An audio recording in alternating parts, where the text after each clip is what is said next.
Agama sentiasa memberikan harapan. Salahnya golongan agama ini, apabila dia keras, dia menjadikan agama tidak ada harapan. There is always hope in this religion. Sebesar mana dosamu, jika sampai ke langit pun, jika engkau memohon keampunan kepada Allah, nescaya Dia mengampunimu.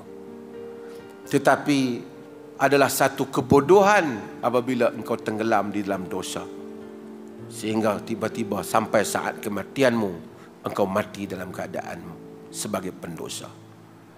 Dan keberanian manusia membuat dosa tanpa rasa bersalah setiap kali dia buat, semua orang buat dosa, akan menyebabkan dia sentiasa hanyut, sehingga akhirnya dia terlupa untuk kembali ke pangkal jalan. Allah jadikan keajaiban agama benarnya Tuhan ini, benarnya Tuhan, benarnya agama ini simple dalam diri kita. Bila kita buat salah, kita rasa perasaan kita dicemari. Kita rasa tak payah orang bagi tahu. Apabila kita buat baik, kita berzikir, kita baca Quran, kita qiyamul lail, kita tahajud, kita rasa jiwa kita dibersihkan.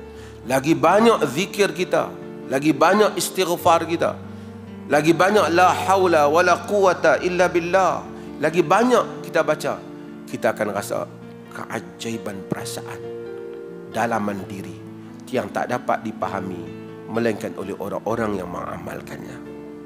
Itu semua menunjukkan agama ini benar.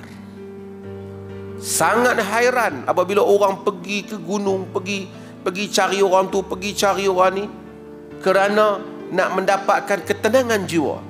Sedangkan Allah kata, ala bizikrillahi tatma'innul qulub. Ketahuilah dengan mengingati Allah, maka tenangnya jantung hati manusia.